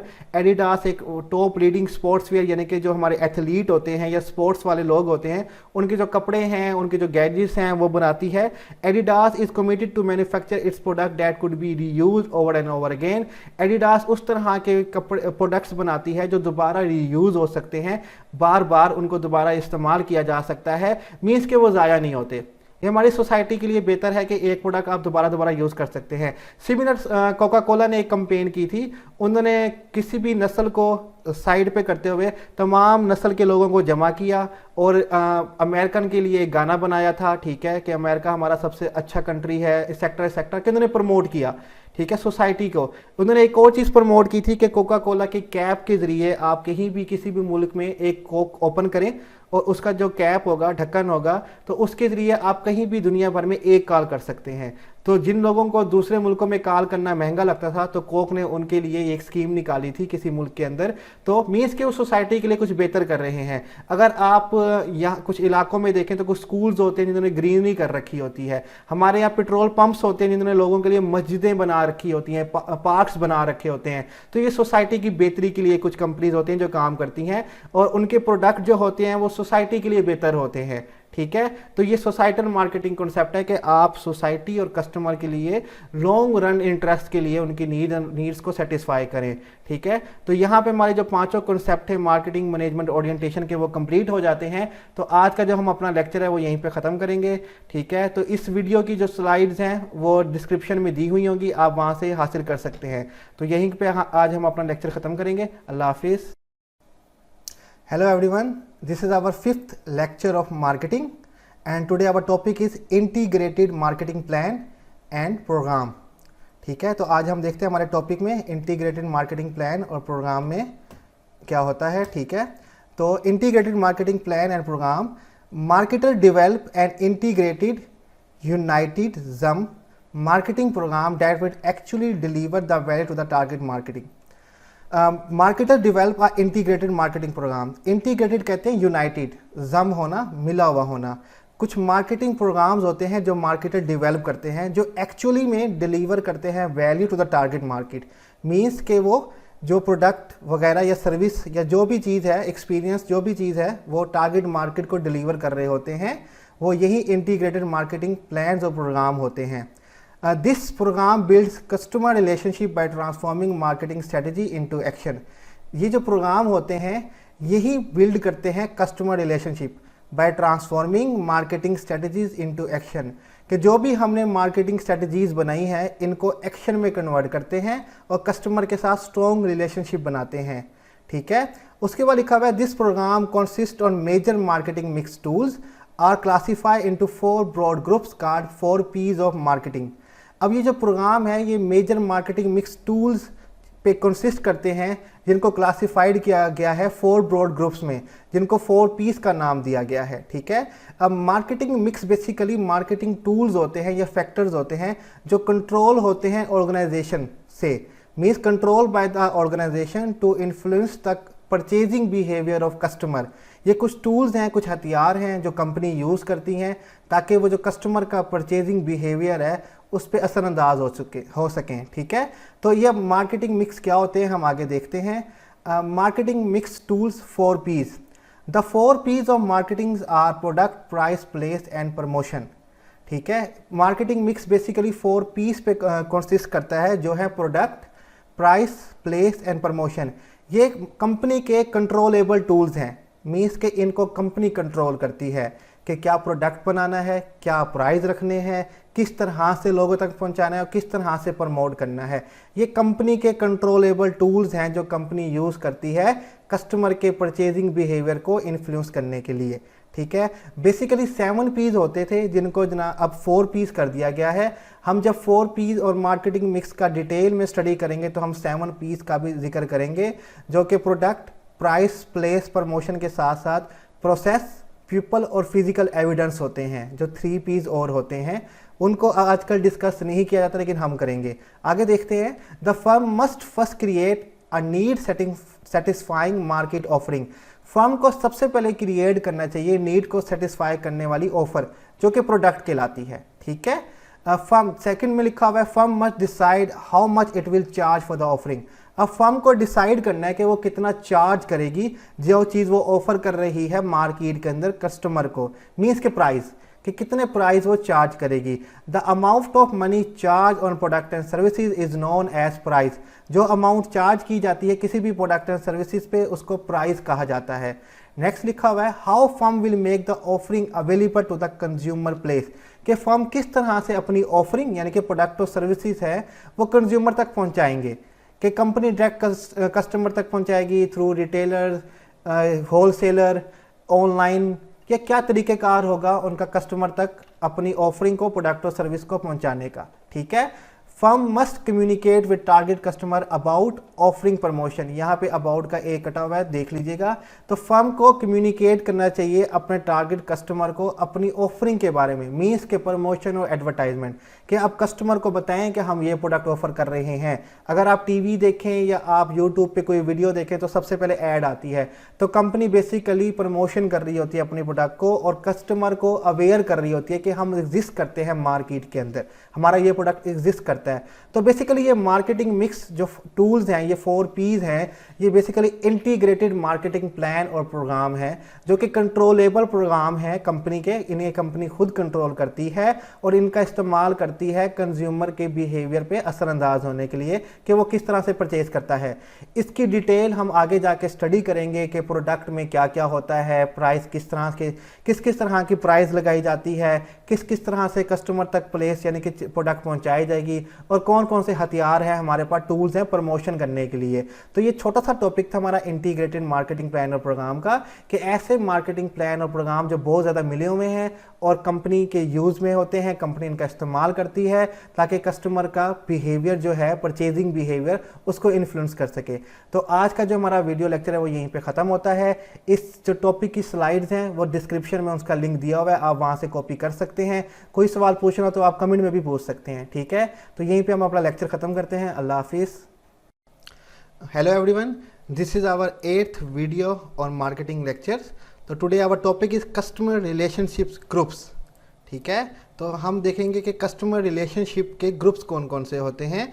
The customer classifies into one of 4 relationship groups according to their profitability and project loyalty, के कस्टमर्स को 4 रिलेशनशिप ग्रुप में classify किया गया है। ठीक है, according to their प्रोफेबिलिटी, उनके मुनाफे के बुनियाद पे, और लॉयल्टी यानी कि वफादारी की बुनियाद पे, कि हमने कस्टमर को क्लासीफाई कर दिया है। ठीक है, 4 ग्रुप्स के अंदर। उनकी ग्रुप्स की बुनियाद क्या है, प्रोफेबिलिटी, कि वो हमें मुनाफा कितना देते हैं और वो हमसे कितने वफादार हैं। तो नीचे आपके पास एक डायग्राम आ रही होगी, ठीक है, जिसको कहते हैं कस्टमर रिलेशनशिप ग्रुप। 4 ग्रुप्स हैं। फर्स्ट का नाम है बटरफ्लाई, उसके नीचे स्ट्रेंजर्स, राइट साइड पे हमारे पास ट्रू फ्रेंड्स और उससे नीचे बार्निकल्स। ये 4 रिलेशनशिप्स ग्रुप्स के नाम दे दिए गए हैं। ठीक है, कस्टमर रिलेशनशिप ग्रुप्स को। अगर आप लेफ़्ट साइड पे देखें वर्टिकल एक्सिस पे हमारे पास प्रॉफिटेबिलिटी है, मुनाफा, जो कि ऊपर हाई है और नीचे लो है। मीन्स के बटरफ्लाइज हाई मुनाफा देते हैं, प्रॉफिटेबिलिटी है, और ट्रू फ्रेंड्स भी ज़्यादा प्रॉफिट देते हैं, दोनों की प्रॉफिटेबिलिटी हाई है। और नीचे की तरफ हम देखते हैं हमारे पास लो है, स्ट्रेंजर्स की प्रॉफिटेबिलिटी लो और बार्निकल्स की भी लो है, मीन्स कि ये हमें कम मुनाफा देते हैं। अगर हम नीचे की तरफ देखें हमारे पास हॉरिजेंटल में हमारे पास प्रोजेक्टेड लॉयल्टी है कि वफादारी कौन कितना निभाता है। तो लेफ़्ट साइड पे हमारे पास शॉर्ट टर्म कस्टमर्स हैं और राइट साइड पे हमारे पास लॉन्ग टर्म कस्टमर्स हैं। ठीक है, अब बटरफ्लाइज और जो स्ट्रेंजर्स हैं ये शॉर्ट टर्म कस्टमर हैं, मीन्स कि ये ज़्यादा लॉयल नहीं है। और राइट साइड पे हमारे पास ट्रू फ्रेंड्स और बार्निकल्स लिखा हुआ है, ये हमारे पास लॉन्ग टर्म कस्टमर्स हैं, मीन्स कि ये ज़्यादा हमारे पास लॉयल कस्टमर हैं पड़े। तो हम देखते हैं इनकी डिटेल के क्या होता है। अगर आप इन बॉक्सेस में देखें तो डिटेल लिखी हुई है, तो जिसने बॉक्सेस से डिटेल करनी है वो यहाँ से भी कर सकता है, लेकिन हम ज़्यादा डिटेल की तरफ जाते हैं इनकी, कि ये किस तरह फिट होते हैं कंपनी के अंदर और इनके लिए हमें क्या स्ट्रैटेजी अपनानी चाहिए, तो हम उसकी तरफ चलते हैं। ठीक है, तो सबसे पहले हमारे पास है butterflies. Butterflies are potentially profitable but not loyal. अब बटरफ्लाइज वो कस्टमर का ग्रुप है जो कि प्रॉफिटेबल तो है लेकिन लॉयल नहीं होता। ठीक है, ये वो बटरफ्लाइज वो ग्रुप्स होते हैं कस्टमर के जो प्रॉफिटेबल होते हैं बट लॉयल नहीं होते। There is a good fit between companies offering and their needs. ये अच्छी तरह से फिट हो जाते हैं कंपनीज की ऑफरिंग, यानी कि कंपनी जो प्रोडक्ट और सर्विस ऑफर कर रही है और जो उनकी नीड्स हैं ये उनमें फिट हो जाते हैं। ये प्रॉफिटेबल तो होते हैं लेकिन ये लॉयल नहीं होते। अब कंपनी को क्या करना चाहिए, instead company enjoy butterflies for a moment, it should use the promotional activities to attract them, create satisfying and profitable transaction with them। के बजाय कंपनी उनसे थोड़ा सा इंजॉयमेंट ले, ठीक है, कि वो आए हैं, प्रॉफिट दे गए, गायब हो गए। कंपनी को चाहिए कि वो उनके लिए प्रमोशनल एक्टिविटीज़ करें, उनको अट्रैक्ट करें, उनको सेटिस्फाई दें और फिर उनके साथ और ज़्यादा प्रॉफिटेबल ट्रांजैक्शन लेन देन करें। कि मीन अगर वो एक दफ़ा आने वाले लोग हैं तो आपको मुनाफा भी दे रहे हैं, तो उनसे जस्ट एक दफ़ा मुनाफा ना लें, उनको अट्रैक्ट करें, उनको ऐसी अट्रैक्शन एक्टिविटीज़ दें, प्रमोशनल एक्टिविटीज़ दें कि वो आपके पास दोबारा आएँ और दूसरों को भी कहें। अब मैं मिसाल के तौर पे अक्सर लोगों को कहता हूँ कि जब शादी होती है तो एक ही दफ़ा सब सामान ख़रीदा जाता है, चाहे वो लड़की हो चाहे वो लड़का हो। मीन्स के कपड़े, आपके फर्नीचर्स वगैरह मोस्टली एक दफ़ा आते हैं, फिर वो सारी ज़िंदगी चलते रहते हैं। तो ये बटरफ्लाई इस तरह के कस्टमर होते हैं जो एक दफ़ा प्रॉफिट देके फिर ना आए। लेकिन अगर आप उनको अट्रैक्ट करेंगे तो वो अपने फेलोज़ को, रिलेटिव्स को, फ्रेंड्स को भी कहेंगे कि वो आपसे ही आके अपनी मैरिज का सामान आपसे ही खरीदें और आपको प्रॉफिट दें। तो बटरफ्लाइज को हमने परमानेंट करना है, लॉयल करना है। ठीक है, ये नहीं कि वो प्रॉफिट दे गए हैं तो उनको लॉयल ना करें हम, लेकिन बेसिकली ये उनका करेक्टरिस्टिक्स है कि वो potentially profitable but not loyal होते हैं। सेकंड हमारे पास आ जाते हैं स्ट्रेंजर्स। ठीक है, बेगाने लोग, ठीक है, जिनको ज़्यादा जानते नहीं होते। Strangers shows low potential profitability and little projected loyalty. Strangers वो होते हैं जिनकी प्रॉफिटेबिलिटी भी लो होती है और वो लिटिल लॉयल होते हैं, ज़्यादा लॉयल भी नहीं होते। There is a little fit, यहाँ पे फिर लिखा हुआ फिट देख लीजिएगा, between companies offering and their needs. जो कंपनीज की ऑफरिंग है, उनकी नीडें, इनके बीच में ज़्यादा फिटनेस नहीं होती। ठीक है, ज़्यादा ये फिट नहीं होते कि जो कंपनी प्रोडक्ट दे रही है और जो इनकी नीड्स हैं। The relationship management strategy for these customer is simple, don't invest anything in them. अब जो हमारी स्ट्रेटजी है वो इनके लिए बहुत सिंपल है कि इनमें ज़्यादा इन्वेस्ट ना करें। ये कस्टमर वो हैं जो आपको ज़्यादा मुनाफा नहीं देंगे, ना लॉयल होंगे, तो इनमें इन्वेस्ट करने की ज़्यादा ज़रूरत नहीं है, ना इनके लिए कोई प्रमोशन एक्टिविटीज़ करें, ना इनको ज़्यादा टाइम स्पेंड करें। ठीक है, बेसिकली ये वो लोग होते हैं जब ये एक किसी और कंपनी के लॉयल होते हैं, उसके पास कुछ देर के लिए प्रोडक्ट नहीं था तो वो आपसे लेने आ गए एमरजेंसी की सूरत में, वरना वो आपके पास नहीं आते होते। तो स्ट्रेंजर्स बेसिकली इस तरह के कस्टमर होते हैं जो लॉयल भी नहीं होते और जो आपको प्रॉफिट भी नहीं देते। तो इनकी कैटेगरी अलग कर दी जाती है और कहा जाता है इनमें ज़्यादा इन्वेस्ट ना करें। तो ये हमारी सेकेंड ग्रुप हो गया। हम थर्ड देखते हैं, हमारे पास ट्रू फ्रेंड्स, आपके सच्चे दोस्त, वो customer. The true friends are both profitable and loyal, वो कस्टमर जो बहुत प्रॉफिटेबल भी हैं और लॉयल भी हैं, वफादार भी हैं। There is a strong fit between their needs and the company offering. और बहुत स्ट्रॉन्ग फिट हो जाते हैं जो कंपनी ऑफर कर रहे हैं और जो उनकी नीड्स हैं। मीन्स कि बहुत अच्छा इनका ताल्लुक बन जाता है, कंपनी जो ऑफर कर रही है और जो इनकी नीड्स हैं बिल्कुल मैच कर जाती हैं, इसलिए ये प्रॉफिटेबल भी होते हैं और लॉयल भी होते हैं। Company want to make continuous relationship investment to delight, retain and grow them. तो कंपनी इनके साथ कंटिन्यूअस इन्वेस्टमेंट का रिलेशन चाहती होती है ताकि वो खुश हों, रिटेन बरकरार रहें और ग्रो अप करें और ज़्यादा मुनाफा देना शुरू करें और दूसरों को भी लेके आएँ। तो it want to turn true friends to true believer. तो ये अपने ट्रू फ्रेंड्स को ट्रू बिलीवर में कन्वर्ट करना चाहते होते हैं, who come back regularly and tell other too about company. ठीक है, जो वापस बार बार आएँ और दूसरों को भी आपकी कंपनी के बारे में बताएं। तो ट्रू फ्रेंड बेसिकली सबसे मुनाफादार और सबसे लॉयल कस्टमर होते हैं। ये वो ग्रुप है जिसके लिए हर कंपनी कोशिश कर रही होती है। लास्ट में आपके पास आ जाते हैं बार्निकल्स। बार्निकल्स का जो उर्दू में जो ट्रांसलेशन है वो होता है कि बस पर लटके हुए मुसाफिर। ठीक है, कि बस चली, लटक गए और बस रुकी तो भाग गए। ठीक है, तो barnacles highly loyal but not very profitable. Barnacles वो कस्टमर का ग्रुप है जो लॉयल तो बहुत है लेकिन प्रॉफिटेबल नहीं है। There is a limited fit between their needs and company offering. यहाँ पे फिर लिखा हुआ है तो इसको फिट कर लीजिएगा, टी का मिस्टेक है परा। तो ये कंपनी के जो नीड्स, जो इनकी जो नीड्स हैं, जो कंपनी की ऑफरिंग है प्रोडक्ट और सर्विसेज की, ये उसमें लिमिटेड फिट होते हैं, बहुत ज़्यादा भी नहीं बहुत कम भी नहीं, लिमिटेड फिट होते हैं। Barnacles are the most problematic customer. ये सबसे ज़्यादा प्रॉब्लमेटिक कस्टमर होते हैं जो आपको मसला पैदा करते हैं। If they can not be made profitable they should be fired. अगर ये आपको ज़्यादा प्रॉफिट है तो इनको फायर कर दो। मीन्स के कुछ शॉपकीपर के पास ऐसे कस्टमर आते हैं जो सिगरेट लेते हैं, लाइटर से जलाते हैं, वहाँ पर खड़े रहते हैं, एक सिगरेट पीने के लिए धुआं उड़ाते हैं और कहते हैं मेरे खाते में लिख देना, पैसे भी नहीं देके जाते। और 6-6 महीने के इनके जो हैं वो ट्रांजैक्शन चल रही होती है जिनमें ये पे ही नहीं करते। ठीक है, तो ये प्रॉब्लमेटिक कस्टमर होते हैं, इनको दुकानदार और कंपनी अवॉइड करना चाहती होती है। तो अगर ये प्रॉफिटेबल ना बने तो इनको फायर कर दो, इनके साथ ट्रांजैक्शन करना बंद कर देनी चाहिए। इसलिए बार्निकल्स कहते हैं बट बस पे लटके हुए मुसाफिर, कि बस चली, लटक गए, बस रुकी, भाग गए, पैसे ना दिए आपको। तो ये सिमिलर वैसे कस्टमर होते हैं जो आते हैं, सामान लेते हैं, लेकिन आपको पैसे भी नहीं देते, प्रॉफिटेबल भी नहीं होते, एक सिगरेट भी चले गए, बाकी जो सामान पड़ा है कभी देखा भी नहीं उन्होंने, तो बानिकल वो कस्टमर होते हैं। तो basically these are 4 group of customer relationship. 4 तरह के ग्रुप्स होते हैं, उनकी बेस प्रॉफिटेबिलिटी और लॉयलिटी होती है। हमने चारों को डिस्कस कर लिया है। इन स्लाइड्स का लिंक जो है वो नीचे मैं डिस्क्रिप्शन में दे दूंगा, आप वहाँ से कॉपी कर सकते हैं, और कोई भी क्वेश्चन हो तो आप कमेंट में पूछ सकते हैं। तो हम लेक्चर यहीं पे ख़त्म करते हैं, ठीक है, अल्लाह हाफिज़। Hello everyone, this is our 7th video lecture of marketing, and today our topic is capture value from the customer.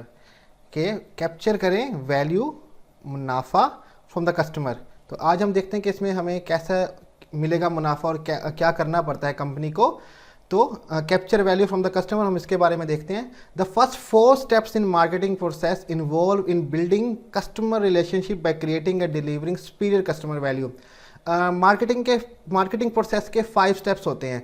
जो फर्स्ट 4 स्टेप्स हैं बेसिकली वो इन्वॉल्व होते हैं कस्टमर के साथ स्ट्रॉन्ग रिलेशनशिप बनाया जाए by creating and delivering superior customer value, कि उनको सुपीरियर वैल्यू दिया जाए। मीन्स के फर्स्ट हमने अंडरस्टैंड करनी होती है कस्टमर की needs and want and market place, जो मार्केटिंग प्रोसेस का पहला स्टेप था। सेकंड में हम कस्टमर ड्राइवन मार्केटिंग स्ट्रेटजी बनाते हैं। थर्ड में हम इंटीग्रेटेड मार्केटिंग प्रोग्राम बनाते हैं। फोर्थ में हम कस्टमर रिलेशनशिप स्ट्रॉन्ग करते हैं। और 5th स्टेप जो होता है, फाइनल स्टेप होता है, यहाँ पे हम वैल्यू कैप्चर करते हैं कस्टमर से, ठीक है। So the final step involve capturing value in return in the form of current and future cell, market share and profit. जो फाइनल स्टेप है बेसिकली इसमें हम कस्टमर से रिटर्न हासिल करते हैं value in the form of current and future cell. Current यानी कि जो मौजूदा सेल है या फ्यूचर में वो सेल हमें देंगे। मार्केट शेयर के मार्केट में हमारा हिस्सा कितना बढ़ रहा है, ठीक है, हमारे कितने कस्टमर बढ़ रहे हैं, और प्रॉफिट की शक्ल में, मुनाफे की शक्ल में, ठीक है। तो फाइनल स्टेप में हम कस्टमर से प्रॉफिट या वैल्यू लेते हैं, जबकि पहले 4 स्टेप में हम कस्टमर के साथ रिलेशनशिप बनाने पे फोकस करते हैं by creating and delivering them superior value. तो अब कस्टमर से वैल्यू कैप्चर के लिए करना क्या पड़ता है? तो सबसे पहले हमें creating customer loyalty and retention, कि हमें कस्टमर के साथ लॉयलिटी और रिटेंशन करनी है, ठीक है, बना के रखनी है। लॉयलिटी कहते हैं वफादारी और रिटेंशन कहते हैं बरकरार रखना। तो क्रिएट कस्टमर लॉयलिटी, ठीक है, create customer delight by providing superior customer value. In return they remain loyal and talk favorable to other which produce value for the company. सबसे पहले कस्टमर डिलाइट क्रिएट करें। कस्टमर डिलाइट तब create होता है जब surprisingly आप उनको unexpected value दे रहे होते हैं, कि हैरान कुन क्वालिटी ऑफ प्रोडक्ट आप उनको दे रहे होते हैं जिसकी वो एक्सपेक्टेशन लगा के नहीं बैठे होते, तब कस्टमर डिलाइट क्रिएट होता है। तो जब आप उनको सुपीरियर वैल्यू देंगे जो उनकी एक्सपेक्टेशन से बढ़ के होगा, तो कस्टमर डिलाइट होगा। सो इन रिटर्न वो आपसे लॉयल रहेंगे, वफादार रहेंगे, और आपकी कंपनी और प्रोडक्ट के बारे में फेवरेबल बोलेंगे दूसरों को भी, ठीक है। कि जिस तरह जब सम टाइम कोई मशवरा लेता है कि मुझे कौन सा AC लगवाना चाहिए, ठीक है, तो जिससे वो मशवरा ले रहा होता है, जिस कंपनी से वो सेटिस्फाई होगा, वो डिलाइट होगा, उस कंपनी के बारे में वो फेवरेबल बोलेगा, जो उस कंपनी के लिए वैल्यू प्रोड्यूस करेगी। तो कस्टमर से वफादारी पैदा करना बहुत ज़रूरी है। सेकंड है क्रिएट कस्टमर रिटेंशन, कि कस्टमर को बरकरार रखा जाए। Ensure customer retention by special offer so they provide you value life time. एक कस्टमर को बरकरार रखना आसान है निस्बतन as compare to new customer को अट्रैक्ट करना। तो इसलिए कस्टमर रिटेंशन बहुत ज़रूरी है, कस्टमर को बरकरार रखना बहुत ज़रूरी है। तो इंश्योर करें customer retention by special offer, customer को स्पेशल ऑफर दें ताकि वो आपको लाइफ टाइम वैल्यू देते रहें। लाइक अभी जैज़ वालों ने मुझे एक ऑफ़र दी कि 135 रुपीज़ में हम आपको 1 GB डाटा देंगे पूरे मंथ के लिए, 1000 मिनट्स देंगे और 50 आपको अदर नेटवर्क मिनट्स देंगे, इतने SMS और सोशल पैकेज होगा। 135 रुपीज़, ये बहुत ही सस्ती ऑफ़र उन्होंने मुझे पेश की ताकि वो मैं उनका लाइफ टाइम कस्टमर बन के रहूँ और उनको वैल्यू देता रहूँ। तो हमें कस्टमर से वैल्यू कैप्चर करने के लिए कस्टमर लॉयलिटी और कस्टमर रिटेंशन क्रिएट करना बहुत ज़रूरी है। आगे चलते हैं। आगे हमारे पास है जो टॉपिक हुआ है कस्टमर लाइफ टाइम वैल्यू। इसको रीड करते हैं कि क्या कहता है। The value of entire stream purchase that customer would make over of life time of patronage. Value of entire stream purchase, customer life time value basically कहते हैं कि कस्टमर की पूरी ज़िंदगी की परचेज जो कि वो आपकी कंपनी से करेगा, ठीक है, कि entire stream purchase, entire stream को उर्दू में बेसिकली नदी कहा जाता है, लेकिन इसको प्रैक्टिस भी कहा जाता है कि तमाम entire practice of purchase that customer would make, जो कस्टमर करेगा अपनी पूरी ज़िंदगी आपकी कंपनी से। पैट्रोनेज का मतलब होता है सपोर्ट करना, बैक करना, हमायत करना। आपकी कंपनी की हमायत करते हुए पूरी ज़िंदगी जब वो आपसे परचेज करेगा, तो जब वो पूरी ज़िंदगी परचेज करता है प्रोडक्ट और सर्विसेज किसी कंपनी से, तो उसको कहा जाता है कस्टमर लाइफ टाइम वैल्यू, कि उसकी लाइफ टाइम की वैल्यू हमने उससे ले ली है। ठीक है, उसके बाद हमारे पास है शेयर ऑफ कस्टमर। शेयर हिस्से को कहते हैं बेसिकली, तो कस्टमर का हिस्सा, तो इसको हम स्टडी करते हैं। The portion of customer purchasing that a company gets in its product category. For example, restaurant want to get more share of stomach, cars company want to increase share of garage. A portion of customers purchasing, अब वो हिस्सा जो customer purchase करता है company की product category में, इसको share of customer कहते हैं। और तमाम कंपनी इसी ट्राइज में होती हैं कि कस्टमर का ये शेयर इंक्रीज हो, कि वो हमसे ज़्यादा उस प्रोडक्ट कैटेगरी में से खरीदे। जैसे कि रेस्टोरेंट चाहता है कि उसको आपके स्टोमक का शेयर ज़्यादा से ज़्यादा मिले, मीन्स आप उनसे ज़्यादा से ज़्यादा खाना खाएं। कार कंपनी चाहती है कि उनको आपके गराज का शेयर ज़्यादा से ज़्यादा मिले, मीन्स कि आपका गराज उनको मिले, आपके गराज में उनकी कारें खड़ी होनी चाहिए। तो कस्टमर का वो शेयर जो वो कंपनी से परचेजिंग में करता है उनकी एक प्रोडक्ट कैटेगरी से, उसको कस्टमर शेयर ऑफ कस्टमर कहा जाता है, कि कस्टमर का इतना शेयर है हमारे कंपनी की वैल्यू के अंदर, कि इतना वो हमारी चीज़ें परचेज करता है। एंड में हमारे पास है कस्टमर इक्विटी। इक्विटी वैल्यू को भी कहते हैं, इक्विटी हक को भी कहते हैं, इंसाफ को भी कहते हैं। तो the total combined customer value of all the company current and potential customer, तमाम कस्टमर की वैल्यू जो कंपनी के करंट और पोटेंशियल कस्टमर होंगे उसको हम कहेंगे customer equity. The total combined customer value of all the company current and potential customer means के तमाम कस्टमर जो कंपनी को वैल्यू देंगे, जो मौजूदा हैं या पोटेंशियल या फ्यूचर में हो सकते हैं, उन तमाम वैल्यू को हम कस्टमर इक्विटी कहेंगे कंपनी की, कि ये कस्टमर की वैल्यू है कंपनी की टोटल, जो कि उसके कस्टमर हैं या फ्यूचर में हो सकते हैं। तो आज का टॉपिक हमारा बस इतना है। इस टॉपिक की जो स्लाइड्स हैं वो नीचे लिंक शेयर किया गया होगा, आप वहाँ से कॉपी कर सकते हैं, और कोई भी सवाल पूछना तो आप कमेंट में कह सकते हैं। तो आज का लेक्चर हम यहीं पर ख़त्म करेंगे। अल्लाह हाफिज़। Hello everyone, this is our 6th video of marketing and today our topic is building customer relationship. ठीक है, तो हम देखते हैं कि कस्टमर रिलेशनशिप किस तरह से बिल्ड किया जाता है। तो सबसे पहले हमारे पास है कस्टमर रिलेशनशिप मैनेजमेंट, जिसको शॉर्ट फॉर्म में CRM कहा जाता है। C for customer, R for relationship, M for management. ठीक है, तो देखते हैं कि कस्टमर रिलेशनशिप मैनेजमेंट क्या होता है। The overall process of building and maintaining profitable customer relationship by delivering superior customer value and satisfaction. Overall process जो है कस्टमर के साथ प्रॉफिटेबल रिलेशन बनाने का और उसको बरकरार रखने का। बिल्डिंग बनाना, मेंटेनिंग बरकरार रखना, by delivering superior customer value and satisfaction. किस तरह से ये बनेगा स्ट्रॉन्ग रिलेशनशिप हमारा, प्रॉफिटेबल रिलेशनशिप कस्टमर के साथ, जब हम उनको सुपीरियर वैल्यू और सेटिस्फेक्शन देंगे as compare to our competitor, कि जब हम अपने कंपेटिटर मुखालिफ कंपनी से बेहतर वैल्यू देंगे, प्रोडक्ट एंड सर्विसेज देंगे जो उनकी नीड को अच्छे तरीके से सेटिस्फाई करेंगे, तब ही हम कस्टमर के साथ प्रॉफिटेबल रिलेशनशिप बना पाएंगे। तो ओवरऑल प्रोसेस जो होता है कस्टमर के साथ प्रॉफिटेबल रिलेशनशिप बिल्ड करने को और मेंटेन करने को by delivering superior customer value and satisfaction is known as CRM। ठीक है, नेक्स्ट हमारे पास है कस्टमर परसीव्ड वैल्यू। ठीक है, कि कस्टमर क्या वैल्यू परसीव करता है, क्या समझता है। The customer evaluation of the difference between all the benefit and all the cost of marketing offer relative to those of competitive offers, competing offer. The customer evaluation, customer का पैमाई करना या जायज़ा लेना, डिफरेंस के उन डिफरेंसेस का, उन तमाम बेनिफिट्स के डिफरेंसेस का, उन तमाम कॉस्ट के डिफरेंसेस का जो कि मार्केट में ऑफ़र की जा रही हैं, जो आपस में compete कर रही हैं ऑफ़र्स, कि कस्टमर चेक करता है कि मुझे बेनिफिट और जो कॉस्ट मिल रही है मार्केट में उसके मुकाबिल में दूसरे हमें कितना दे रहे हैं बेनिफिट और कॉस्ट। तब वो इवेल्युएट करता है कि कौन सी कंपनी मुझे कितना फ़ायदा दे रही है और मुझसे कितनी कॉस्ट ले रही है। इसको कस्टमर परसीव्ड वैल्यू कहा जाता है कि वो परसीव करेगा कितने खर्चे में मुझे कौन सी कंपनी कितनी वैल्यू दे रही है।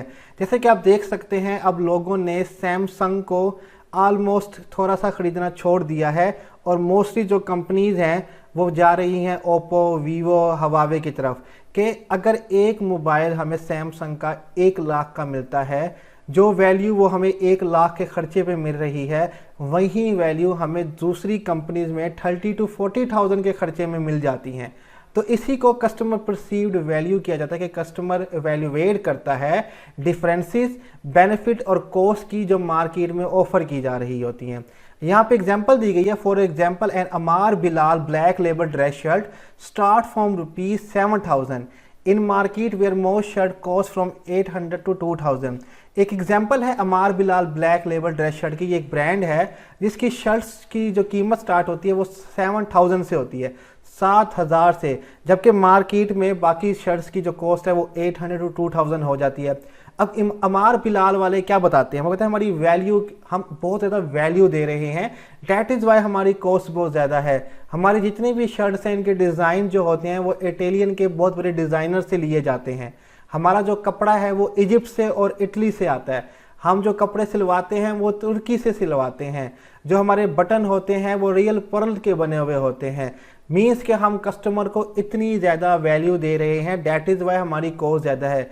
सिमिलर अरमानी की जो ओरिजिनल शर्ट्स हैं वो 25,000 से शुरू होती हैं, ठीक है। तो उनकी शर्ट्स में क्या वैल्यू है तब वो बताते हैं और कस्टमर इन वैल्यू को परसीव करता है, इवेल्युएट करता है, तभी जाके वो प्रोडक्ट खरीदता है। तो ये कस्टमर परसीव्ड वैल्यू हो जाता है। आगे हम देखते हैं, हमारे पास आ गया कस्टमर वैल्यू एंड सेटिस्फेक्शन, ठीक है। कस्टमर वैल्यू कहते हैं, customer value is a satisfaction a consumer feel after purchasing and using of product and services. Customer value basically satisfaction है, वो इत्मीनान है, वो सुकून है जो कंज्यूमर फील करता है after purchasing and using of product and services. कि कस्टमर एक प्रोडक्ट खरीदता है, उसको कंज्यूम करता है और जो सेटिस्फेक्शन उसको मिलती है, जो बेनिफिट वो उस प्रोडक्ट या सर्विसेज से हासिल करता है, उसको कस्टमर वैल्यू कहा जाता है। अब कस्टमर सेटिस्फेक्शन क्या होती है हम मार्केटिंग टर्म में देखते हैं। वैसे तो हमें उर्दू में पता है इसका मतलब होता है इत्मीनान हासिल करना, लेकिन इसको हम मार्केटिंग टर्म में देखते हैं कि कस्टमर सेटिस्फेक्शन होता क्या है। A customer satisfaction is a marketing term which measure how product and services supplied by the company meet and surpass customer expectation। Customer satisfaction एक मार्केटिंग टर्म है जो मैयर करती है कि जो प्रोडक्ट और सब सर्विस कंपनी सप्लाई कर रही है कस्टमर को, वो किस तरह से कस्टमर की उम्मीदों पे, एक्सपेक्टेशन पे पूरा उतरती हैं या उसकी एक्सपेक्टेशन से बेहतर काम करती हैं, सरपास कर जाती हैं। तो जब कस्टमर की एक्सपेक्टेशन पे प्रोडक्ट उतर जाता है तो कस्टमर सेटिस्फाई हो जाता है, लेकिन जब उसकी उम्मीदों से बढ़ के अच्छी परफॉर्मेंस है तो कस्टमर डिलाइट हो जाता है, खुश हो जाता है। तब वो वर्ड ऑफ माउथ भी करता है, उस कंपनी के बारे में अच्छी बातें करता है, दूसरों को भी मशवरा देता है कि आप भी यही प्रोडक्ट खरीदें। तो आज का जो हमारा टॉपिक था वो बस इतना सा था। नेक्स्ट इंशाल्लाह हम आगे डिस्कस करेंगे नए डिफरेंट टॉपिक, ठीक है। तो इस जो टॉपिक की स्लाइड्स हैं वो नीचे इस डिस्क्रिप्शन में उसका लिंक दिया गया है, आप वहां से कॉपी कर सकते हैं और कोई भी सवाल पूछना तो आप कमेंट में हमसे पूछ सकते हैं। तो आज का लेक्चर हम यहीं पे ख़त्म करते हैं। अल्लाह हाफिज़।